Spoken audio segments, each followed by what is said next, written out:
الحمد للہ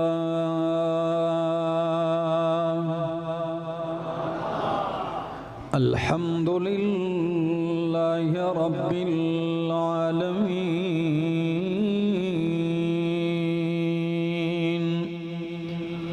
والعاقبۃ للمتقین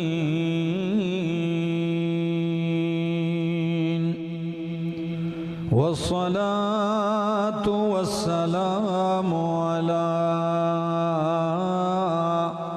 أشرف الأنبياء وإمام المرسلين وعلى آله وأصحابه وأهل بيته أجمعين أما بعد فأعوذ بالله من الشيطان الرجيم بسم الله الرحمن الرحيم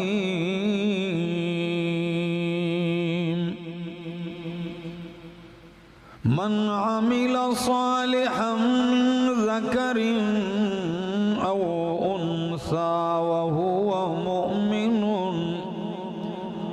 فلنحيينه حياة طيبة ولنجزينهم أجرهم بأحسن ما كانوا يعملون وقال تعالى ومن أعرض عن ذكري فإن له معيشة ضنكا ونحشره يوم القيامة أعمى قال رب لم حشرتني أعمى وقد كنت بصيرا قال كذلك أتتك آياتنا فنسيتها وكذلك اليوم تنسى سبحان ربك رب العزة عما يصفون وسلام على المرسلين والحمد لله رب العالمين.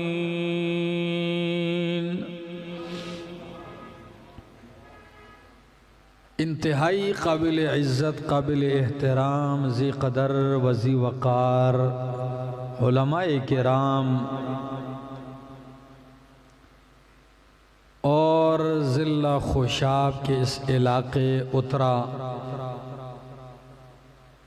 اور پھر اس محلے اور گرد و نواح سے آئے ہوئے میرے معزز مکرم دوستو، السلام علیکم.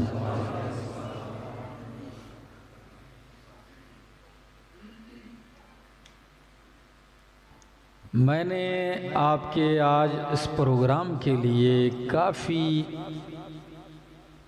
مہینہ 2 مہینے پہلے 2 ماہ پہلے وقت دیا تھا،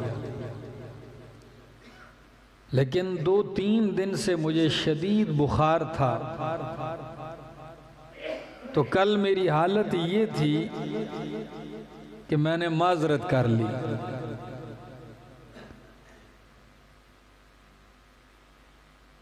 اور میں نے کہا میری ہمت نہیں لگتی. ادھر سے ان کا اصرار بھی تھا اور پھر میرے انتہائی پیارے بھائی حافظ انس صاحب اور میرے انتہائی پیارے محبوب شاگرد حافظ منیب الرحمن صاحب یہ بار بار کہہ رہے تھے کہ حضرت پہلی دفعہ ہے ہم نے ٹائم لیا ہے، اب وہ ہمیں نہیں چھوڑ رہے کہ بھائی آپ نے لیا ہے اب بلائیں. تو میں نے کہا اپنے بھائی سے، میں نے کہا بھائی مرنا تو ویسے بھی ہے تو چلو ہری پور میں نہ مریں گے تو اترا میں جا کے مر جائیں گے. کیا ہے اللہ کے راستے میں الحمدللہ اللہ کی توفیق سے پہنچ آئے، آپ لوگ اتنی محبتوں اور شفقتوں کے ساتھ اکٹھے ہو گئے۔ مجھے کچھ عنوان اور پھر اس عنوان کے سبب کے درمیان کچھ ربط اتنا نظر نہیں آ رہا تھا کہ پروگرام کا عنوان میں نے دیکھا تو فکر آخرت۔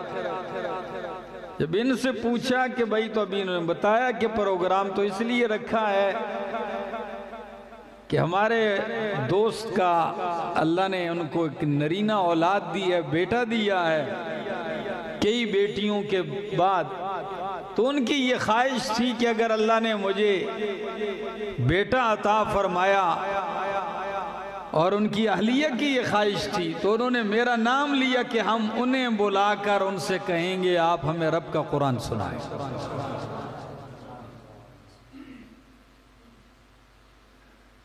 تو بہرحال عنوان جو بھی ہو، میں اس متضاد قسم کا عنوان لے کے چلوں گا اور دونوں کی انشاءاللہ مثالیں دے کے آگے بڑھوں گا، صرف آپ اپنا دل و دماغ حاضر رکھیے۔ پہلی مثال یہ دیکھیے کہ اس دنیا میں ہر انسان کی یہ تمنا اور خواہش ہے کہ اس کی زندگی پاکیزہ بن جائے۔ کیسے بن جائے؟ کیا اترا والوں کی بھی یہ خواہش ہے کہ نہیں؟ مجھے پاکیزہ زندگی نصیب ہو، حیات طیبہ نصیب ہو، مجھے اطمینان والی، سکون والی۔ قرآن مقدس نے اپنے بندے کو سمجھانے کے لیے دونوں زندگیاں سامنے رکھ دی کہ میرا بندہ، اگر تو اعلیٰ زندگی چاہتا ہے اور تیری خواہش یہ ہے بنگلہ اچھا ہو تو زندگی اچھی ہوگی، غلط ہے سوچ۔ اگر تیری چاہت ہے گاڑی کروڑوں کی ہو زندگی پاکیزہ ہوگی، نہیں، غلط ہے سوچ۔ گاڑیاں ملنے کے باوجود، کوٹھیاں ملنے کے باوجود بھی اگر رب راحت چھین لیتا ہے، مارتے ہیں سر، ٹکر مارتے ہیں دیواروں کے ساتھ، پریشان حال ہے، پھر وہ سبب تلاش کرنا چاہیے حقیقی کہ حیات طیبہ کیسے بنتی ہے۔ تو قرآن مقدس سورہ نحل میں اللہ فرماتے ہیں، من عمل صالحا من ذکر او انثی،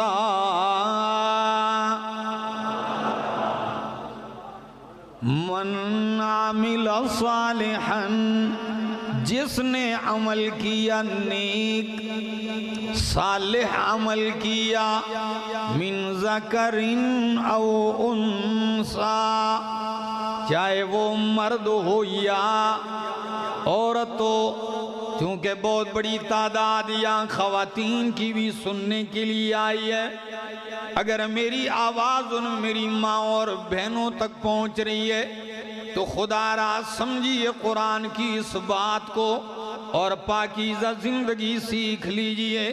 فرمایا من عمل صالحا من ذکر او انثی، جس نے بھی عمل کیا صالح، کیسا عمل؟ من ذکر او انثی، مرد ہو یا عورت ہو۔ اب آپ کہیں گے عمل صالح کون سا ہے؟ شیخ الاسلام ابن تیمیہ رحمہ اللہ اور امام قاضی بیضاوی رحمہ اللہ فرماتے ہیں کہ عمل صالح وہ ہے ما وافق الکتاب والسنہ، جو عمل اللہ کی کتاب اور نبی کی سنت کے مطابق ہو وہ عمل صالح ہے۔ تو معنی کیجئے آیت کا، جس نے قرآن اور سنت کے مطابق عمل کیا، جس نے من عمل صالحا، جس نے کتاب و سنت کے مطابق عمل کیا، مرد ہو یا عورت ہو، تو پہلا انعام اللہ فرماتے ہیں فَلَنُحْيِيَنَّهُ حَيَاتًا طَيِّبَةً۔ اللہ فرماتے ہیں ضرور بضرور ہم اسے زندگی دیں گے۔ کیسی زندگی؟ طیبہ۔ اللہ اترا کے موحدین ساتھیوں، حیاتاً طیبہ، پاکیزہ زندگی اللہ اسے دیں گے، اور آخرت کا عمل تو دور ہے۔ وہ فرمایا وَلَنَجْزِيَنَّهُمْ أَجْرَهُمْ بِأَحْسَنِ مَا كَانُوا يَعْمَلُونَ۔ امام ابن کثیر رحمہ اللہ یہی آیت ذکر کر کے کہتے ہیں کسی کو یہ اشتباہ نہ رہے کہ ہم تو دیکھتے ہیں کہ دنیا میں جس کا عمل کتاب و سنت کے خلاف ہے، بنگلے کوٹھیاں انہی کی بڑی ہیں، کافروں کی گاڑیوں میں ایسے ایسے کتے سفر کرتے ہیں کہ جو گاڑیاں میرے ملک کے وزیر کو بھی میسر نہیں۔ تو پھر کیا ان کی حیات طیبہ ہے؟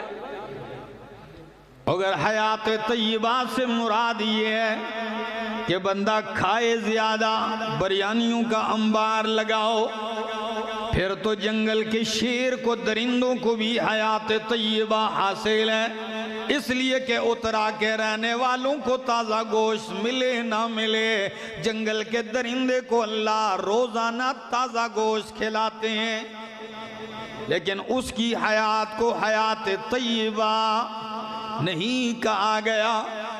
علامہ ابن کثیر فرماتے ہیں حیات طیبہ، حضرت حسن بصری کا ایک قول نقل کرتے ہیں کہ حیات طیبہ سے مراد قناعت ہے۔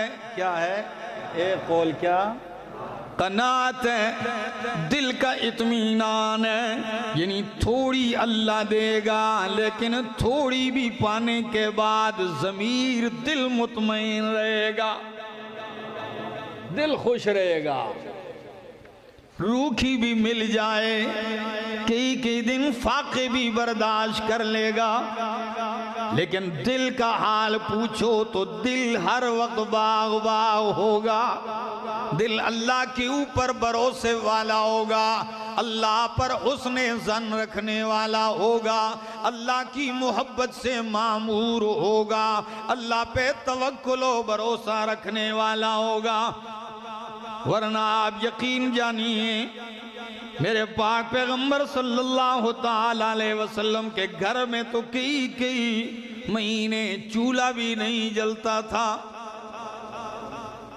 صرف کھانا ہی۔ یہ آیات طیبہ ہم نے سمجھ لی، یہ ہماری سوچ کی غلطی ہے،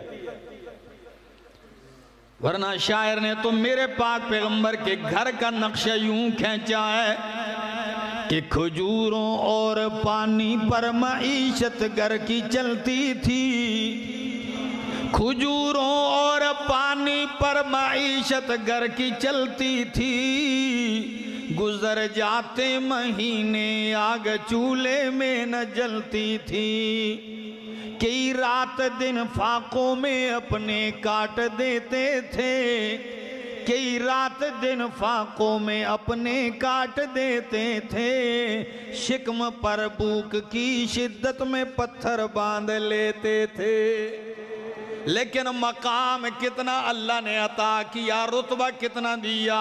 شاعر کہتا ہے مسافہ جس کو ہونے کی سعادت ہاتھ آتی تھی، جس کو نبی علیہ السلام سے ہاتھ ملانے کا موقع ملتا، مسافہ جس کو ہونے کی سعادت ہاتھ آتی تھی، تو پورا دن گزر جاتا مگر خوشبو نہ جاتی تھی۔ تو میں بات کر رہا تھا یہی وہ پاکیزہ زندگی ہے، رب پر اطمینان ہے۔ حضرت بلال رضی اللہ تعالیٰ عنہ کئی دن کے فاقے کے باوجود، زبان خشک ہو چکی ہے پیاس کے باوجود، تپتی ہوئی ریت کے اوپر لیٹے ہوئے ہیں، اور مارنے والا سائے کے نیچے ہے، سائبان کے سائے میں، لیکن اترا والوں میں نے حیات طیبہ کی جھلک دیکھی ہے کہ بلال بھوکا پیاسا رہ کے بھی مطمئن نظر آتا ہے، اور مارنے والا مشرک سائے میں بھی بے چین نظر آتا ہے۔ فَلَنُحْيِيَنَّهُ حَيَاتًا طَيِّبًا، ایسے بندے کو اگر مصیبت بھی پہنچتی ہے، تکلیف بھی پہنچتی ہے، تو اللہ اس کو تکلیف میں بھی ایک راحت نصیب کرتے ہیں۔ وہ تکلیف میں بھی رب کے قریب ہوتا ہے، رب سے دور ہونے کے بجائے رب کے قریب ہوتا جاتا ہے۔ کسی نے کتنی پیاری بات لکھی ہے کہ ایک شخص ایسے گزرا، بڑا اچھا پرہیزگار عالم بندہ، راستے میں ایک شخص کو دیکھا، دونوں بازو کٹے ہوئے ہیں، دونوں ٹانگیں اس کی کٹی ہوئی ہیں۔ تو جب دونوں بازو اور دونوں ٹانگیں کٹی ہوں تو کیا ہوگا؟ بس مولی کا ایک ٹکڑا ہوگا نا، ایسا ہی ہے، ٹائر کی طرح ایسے زمین پہ الٹ پلٹ ہوتے ہوتے آگے جا رہا ہے، کپڑے خاک میں، چہرہ خاک آلود ہوتا جا رہا ہے، پر زبان پہ ایک جملہ ہے، اترا والو کہتا کیا ہے؟ کہتا ہے اے اللہ مجھے ان نعمتوں کا شکر ادا کرنے کی توفیق دے جو نعمتیں تو نے مجھ پر کی ہیں۔ اللہ مجھے توفیق دے کہ جو تو نے نعمتیں کی ہیں میں اس کا شکر ادا کروں۔ انہوں نے روک کے کہا اللہ کے بندے تجھ پہ کون سی ایسی نعمت ہے؟ ٹانگیں تیری نہیں، ہاتھ تیرے کٹے ہوئے ہیں، ساری خاک تجھ پہ اوپر نیچے ہو رہی ہے، زمین ٹھنڈی ہو تو تجھے تب بھی راحت نہیں ہے، گرم ہو تب بھی راحت نہیں ہے، تیرے بدن میں کوئی صحیح سالم عضو بھی نظر نہیں آتا، کس بات کا شکر ادا کرنے کی توفیق مانگ رہا ہے؟ غصے میں آ کے کہنے لگا تیرا کام کیا ہے میرے معاملے میں دخل دینا؟ او سادیا اگر میرا ٹوٹا بدن ہے تو میرے اس ٹوٹے بدن میں ہوندے کیا تجھے نظر نہیں آتا کہ اللہ نے ان ساری چیزوں کے باوجود مجھے صبر کرنے والا دل دیا ہے، ذکر کرنے والی زبان دی ہے؟ کیا تجھے میرے بدن میں یہ نظر نہیں آ رہا؟ حیات طیبہ بتلا رہا ہو، کتنا ضمیر مطمئن ہے، اور ادھر اللہ کی کروڑوں ہاں بے شمار نعمتوں میں سمائے کے آلے کو جال نہیں، دیکھا ہے نا، کے آلے کو جال نہیں۔ کئی لوگ کہ کیا حال ہے؟ بس حال خراب ہے۔ کتنی ناشکری کے جملے ہیں۔ حیات طیبہ قرآن میں ہے، کتاب و سنت کے مطابق زندگی اپنا لیجئے، حیات طیبہ بن جائے گی، اور اس کے مقابل اس کی ضد ہے حیات خبیثہ سمجھ لیجئے یا زن کا سمجھ لیجئے۔ قرآن کہتا ہے وَمَنْ أَعْرَضَ عَنْ ذِكْرِي فَإِنَّ لَهُ مَعِيشَةً ضَنْكًا، جس نے میرے قرآن سے منہ موڑ لیا فَإِنَّ لَهُ مَعِيشَةً ضَنْكًا، پس بے شک اس کی زندگی تنگ ہوگی۔ کیا ہوگی؟ چاہے وہ کوٹھیوں کا مالک ہو، چاہے وہ اربوں کھربوں کا مالک ہو، چاہے وہ بادشاہ بن جائے، لیکن رب کا قرآن کہتا ہے فَإِنَّ لَهُ مَعِيشَةً ضَنْكًا، اس کی زندگی تنگ ہوگی۔ باہر کی دنیا جتنی حسین بنا لے، اندر کی دنیا دل والی اس کی ویران ہوگی، وہ دل تنگ ہوگا اس کا۔ وَنَحْشُرُهُ يَوْمَ الْقِيَامَةِ أَعْمَى، اور قیامت والے دن اندھا کر کے اٹھایا جائے گا۔ اللہ فرماتے ہیں ہم اسے اٹھائیں گے اندھا کر کے۔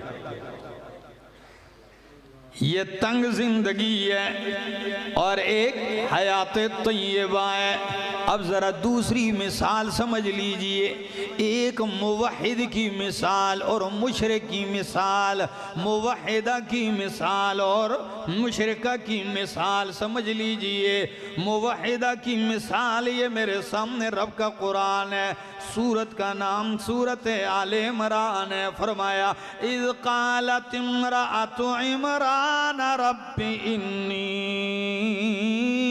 نذرت لک ما فی بطنی محررا فتقبل منی انک انت السمیع العلیم۔ میں نے کہا ذرا مقابل میں مثالیں جائیں گی، سنیے ذرا۔ فرمایا اذ قالت امرأۃ عمران، جب عمران کی بیوی نے کہا رب انی نذرت لک ما فی بطنی محررا۔ عورتیں ایسی بھی ہوا کرتی تھی، بچہ ابھی پیدا بھی نہیں ہوا، رب سے معاہدے پہلے شروع ہو گئے۔ اور آج کل کیا فرق ہے ذرا سن لیجئے، میں آپ کو بتا دیتا ہوں، یہ میرا شکوہ ہے، یہ حالات کا شکوہ ہے۔ بچہ پیدا ہوا بھی نہیں یا ہونے والا ہے یا ہو گیا، میاں بیوی کے مشورے شروع ہو گئے، کون سے سکول میں جائے گا، یہ کون سا بہتر ہوگا، مہنگا۔ پھر باپ کہے گا خیر ہے، جو سب سے مہنگا ادھر ہی جائے گا، میں خون پسینے کی کمائی لگاؤں گا، لیکن یہ کیا کر جائے، پڑھ جائے، آگے بڑھے۔ یہ سوچ تو ہے، اس کتاب کی سوچ پتہ ہے کب آتی ہے، اس کے لیے مشورہ نہیں، اس کے لیے پکڑ کے جا کے محلے دی کسی ماسی آگے بیٹھا سکے۔ یہ بھی بڑی بات ہے۔ اور کئی تو ایسے بھی ہیں اللہ کے بندے، بچے کو مسجد لے آتے مدرسے، استاد جی وہ قیدہ شیدہ اسی، قاری صاحب سے پوچھتے ہیں قاری صاحب قیدہ شیدہ اسی، قاری صاحب بھی کہتا چلو الماری بھی دیکھنے ہیں۔ بچہ اس نے اپنا پڑھانا ہے، گھر سے لے کے آیا ہے، اسی طرح کپڑوں میں اٹھا کے لے آئے اس کو، وہ بھی کہیں کونے کھانچے میں قاعدہ تلاش کرتے کرتے لا کے اس کو دے دیتا ہے۔ پھر آپ کی بنیاد ایسے ہے، آپ کی نیت ایسے ہے، آپ کے دل میں اہمیت قرآن کی ایسی ہے، خاک وہ علم دین حاصل کرے گا۔ آئیے علم دین کیسے حاصل کیا جاتا ہے میں انشاءاللہ مثالیں پیش کروں گا، میری مائیں اور بہنیں جو سنتی ہیں انشاءاللہ ان کے 14 طبق روشن ہو جائیں گے۔ قالت امرأۃ عمران، حضرت عمران کی بیوی نے کہا رب انی نذرت لک ما فی بطنی محررا، اے میرے ربا جو تو مجھے بیٹا دے گا، جو پیٹ میں اللہ وہ میں نے تیرے لیے منت مان لی ہے، محررا درا حال ہے کہ وہ آزاد کیا ہوا ہوگا، تیرے گھر کی خدمت کرے گا، تیرے دین کا خادم ہوگا، محررا اے من کل شیء، ہر چیز سے آزاد ہوگا، دنیا کی کوئی خدمت اس سے نہیں لی جائے گی، وہ صرف تیرے دین کا خادم ہوگا۔ دنیا کی ساری چیزوں سے آپ کے دین کے لیے اس کو کیا ملے گی؟ آزادی، وقف ہوگا۔ یہ بھی تو ایک ماں تھی، ابھی اس کو معلوم بھی نہیں کہ پیدا ہونے والا کیا ہے، بیٹا ہے یا بیٹی ہے، لیکن رب کی بارگاہ میں التجا کرتی ہے اور کیا کہتی ہے؟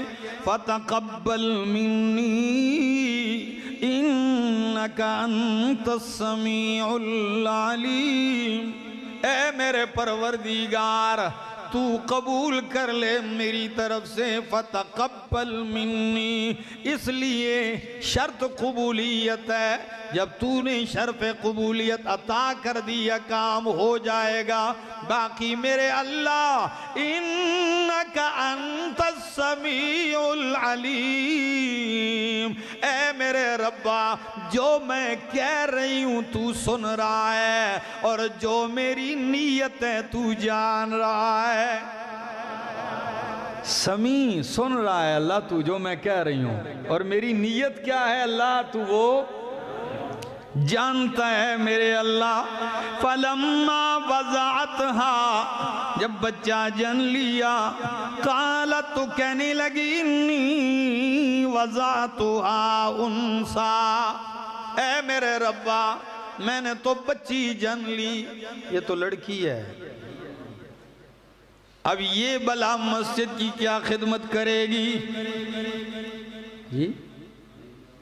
یہ کیسے بیت المقدس کی خادمہ بنے گی؟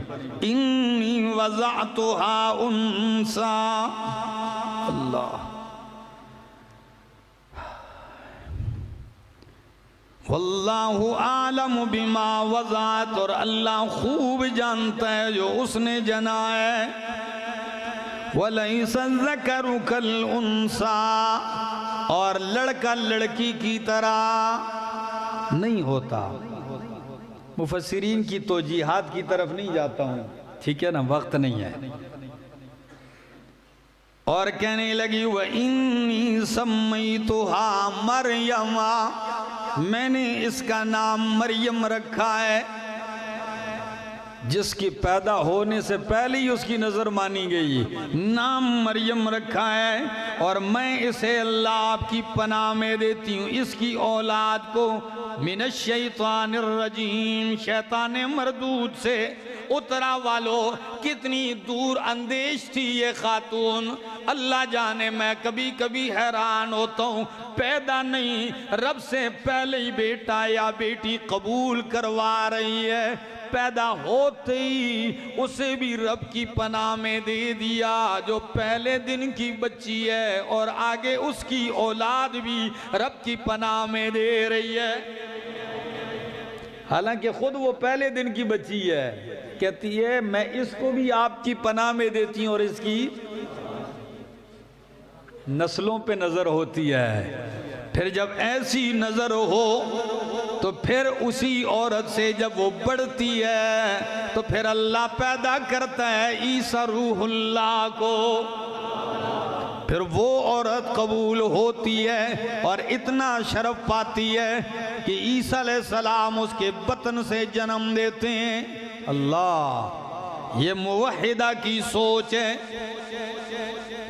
اور مشرک اور مشرکہ کی حالت، یہ میرے سامنے رب کا قرآن ہے، سورت کا نام سورت اعراف ہے، آیت نمبر 186-87 ہے۔ اس میں نمبر اتنے نظر بھی مجھے نہیں آ رہے، اتنی چھوٹی لکھائی ہے، بہرحال 9واں پارہ ہے۔ سن لیجئے قرآن کیا کہتا ہے، هو الذی خلقکم من نفس واحدۃ وجعل منها زوجها لیسکن الیہا فلما تغشاها حملت حملا خفیفا فمرت به۔ میاں بیوی دعائیں کرتے ہیں، التجائیں کرتے ہیں، شادی ہوتی ہے، بچے کی امید لگتی ہے، حمل ہلکا ہوتا ہے، ماں چلتی پھرتی ہے، جب ولادت کے دن قریب آتے ہیں فلما اسقلت، ہاں بس ٹھیک ہے، جزاک اللہ، ہو گیا بس ٹھیک ہے، شکراً اکرمکم اللہ۔ آپ کی توجہ ہے، تھکے تو نہیں ہیں؟ جب بچے کی ولادت کا وقت قریب ہونے لگتا ہے فَلَمَّا أَثْقَلَتْ دَعْوَى اللَّهِ، ماں باپ دونوں دعائیں کرتے ہیں، دعوى اللَّهَ رَبَّهُمَا، میاں بیوی دونوں التجائیں کرتے ہیں، کیا کہتے ہیں؟ لَإِنْ آتَيْتَنَا صَالِحًا، اے اللہ اگر تو نے ہمیں صحیح سالم بچہ دیا، لَنَكُونَنَّ مِنَ الشَّاكِرِينَ، تو ضرور بضرور ہم تیرے شکر گزار بنیں گے، تیرے شکر گزاروں میں سے ہوں گے۔ کتنے روتے ہیں، کتنی پتہ نہیں منتیں نظریں مانتے ہیں، لیکن قرآن کہتا ہے فَلَمَّا آتَاهُمَا صَالِحًا، جب اللہ انہیں صحیح سالم بیٹا دے دیتے ہیں، جَعَلَ لَهُ شُرَكَاءَ، تو میاں بیوی دونوں اللہ کے لیے شریک بنانے لگتے ہیں۔ یہ مشرک اور مشرکہ کی مثال سمجھ میں آ رہی نہیں؟ تو مانگ رہے ہیں اللہ سے، اللہ تیرے شکر گزار بنیں گے۔ جب ملتا ہے تو اللہ کے لیے شریک بناتے ہیں اور کہتے ہیں بادشاہو یہ تو فلاں مزار سے ملا ہے، یہ تو فلاں جگہ ہم نے رات گزاری، یہ تو فلاں مزار کی مٹی کھائی ہے، یہ تو فلاں مزار کا تیل ملا تھا، فلاں مزار کا قبر کا ہم نے نمک کھایا تھا۔ یہ تو انہوں نے دیا، پیر بخش پیر صاحب نے دیا ہے، غوث بخش فلاں نے دیے، نام بھی مشرکوں والے رکھ دیے۔ لیکن قرآن کا شکوہ تو دیکھیے، قرآن کیا کہتا ہے؟ فَتَعَالَ اللَّهُ عَمَّا يُشْرِكُونَ، اللہ بہت بلند و بالا ہے ان سے جن کو یہ اللہ کا شریک بناتے ہیں۔ اترا کے رہنے والوں سچ بتاؤ بیٹے بیٹیاں، دینے والا کون ہے؟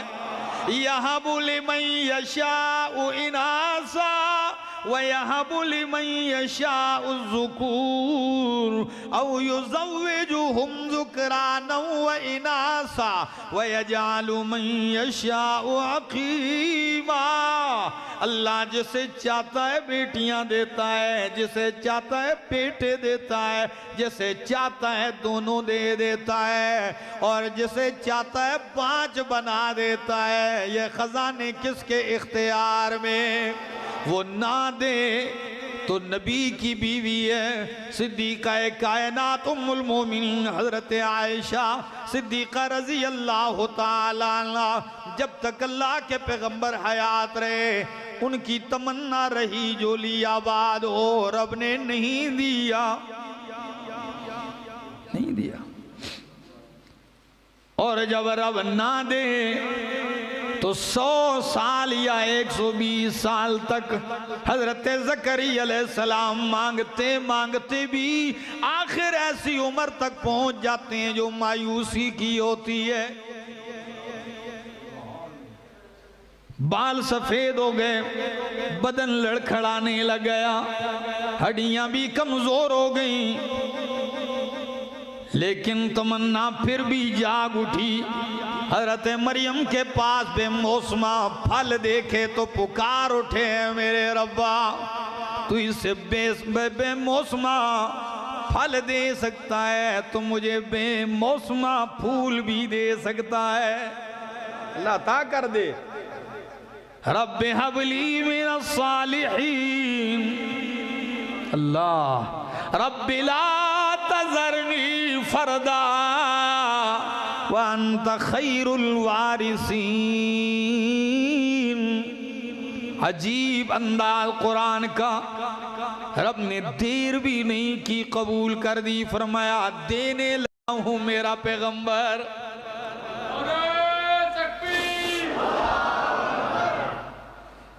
میں دینے لگا ہوں۔ تو اسی وقت کہنے لگے اللہ رب انی وہن العظم منی واشتعل الرأس شیبا، اللہ میری حالت تو یہ ہے اور بیوی بانچ ہے اب کیسے ہوگی؟ رب کا فرمان ہے قال کذالک، یہی تیرے رب کا کمال ہے، ایسے ہی رب دے گا، وہ نوازنے پہ آیا ہے، آج دینے لگا ہے۔ جب وہ دیتا ہے تو وہ سبب کا محتاج نہیں، بلکہ اسباب تو رب کے حکم کے محتاج ہیں، اسباب میرے رب کے حکم کے محتاج ہیں۔ رب نے عطا کر دیا، یہ رب کے فیصلے ہیں، لیکن اکثر لوگوں کو دیکھ رہا ہوں کہ قبروں پہ جا کے مانگ رہے ہیں اولاد۔ اللہ کے بندو، ابھی تک آپ کو یہ پتہ نہیں چلا، ابھی تک آپ کا یہ عقیدہ نہیں بنا کہ اولاد کے خزانے اللہ کے پاس ہیں۔ کس بات کا ایمان کا دعوے دار ہوتا ہے انسان؟ سوچتا ہے کبھی کبھی اللہ کا در چھوڑنا ان کے لیے اتنا آسان ہو چکا ہے، ذرا سی تکلیف پہنچتی اللہ کا در چھوڑ دیا ہے، ذرا سی مصیبت آئی اللہ کے غیر کو پکارنا شروع کر دیا۔ ہمارے ایک دوست تھے، بڑے ہر وقت توحید کرتے تھے، تو یہاں علاقے میں ان کی کوئی زمین تھی، وہ ہمارے علاقے میں رہتے، بھینسیں گم ہو گئیں، بھینسیں گم ہو گئیں، تو در بدر پھر رہے ہیں، فلاں جگہ کسی نے کہا ناخن میں چور بتاتا ہے، تو اس کے پاس چلے گئے، وہ ناخن میں چور بتا رہا ہے۔ اللہ کے بندو، میں نے کہا یہ چور بتانے والا اتنا ماہر ہو گیا تو اس کو جا کے کسی اسلام آباد کے اعلیٰ شہر میں بٹھاؤ، پورے ملک کے چور پکڑتا رہے، اس کو اعلیٰ تنخواہ دینی چاہیے، حکومت وقت کو چاہیے کہ ایسے بندے کو لے جائے، کوئی اعلیٰ عہدے پر رکھے۔ توحید کا پتہ ہی تب چلتا ہے کہ جب بندہ مصیبت میں بھی گرفتار ہو، ساری کائنات اکٹھی ہو کے اسے بلائے کہ کسی غیر کا سہارا لے لے، اور وہ اس وقت بھی کہے کہ مجھے رب ہی کا سہارا چاہیے۔ کیا اللہ کے خلیل کے اوپر نظر نہیں ڈالتے ہو کہ جب وہ آگ میں ڈالے جا رہے ہیں، جبرائیل سامنے کھڑا ہے، فرشتے سامنے ہیں، لیکن وہ کہتا ہے اما الیک فلا حاجتا۔ جبریل پوچھتے ہیں نا الک حاجتن، کوئی حاجت ہے؟ فرمائے جبریل بندہ بھی اور حاجت نہ ہو کیسے ہو سکتا ہے؟ میں حاجت مند ہوں، لیکن میری حاجتیں تیرے سامنے نہیں، میری حاجتیں اس کے سامنے ہیں جو حاجت روا ہے۔ جب سارے اسباب اور واسطے و وسیلوں کو رد کر دیا تو پھر رب نے بھی بیچ میں واسطوں کو ہٹا دیے، فرمایا قلنا یا نارو کونی بردم و سلام۔ اللہ ہمیں اپنے اوپر حسن ظن، حسن اعتقاد رکھنے والا بنائے۔ میرے دوستو، آئیے قرآن مقدس کے ساتھ اپنا تعلق جوڑیے اور اپنے گھروں میں اس کی صدا بلند کیجئے۔ میرا دل تھا لیکن میری صحت اور میرا سینہ میرا ساتھ نہیں دے رہا، بلکہ میری زبان بھی میرے دل کی ترجمانی نہیں کر رہی، تو بہرحال اپنی ہمت کے مطابق چند باتیں کہہ چکا ہوں۔ اللہ قبول و منظور فرمائے۔ جتنے لوگ آئے ہیں اللہ سب کی دنیا اور آخرت کی جائز حاجتیں پوری فرمائے۔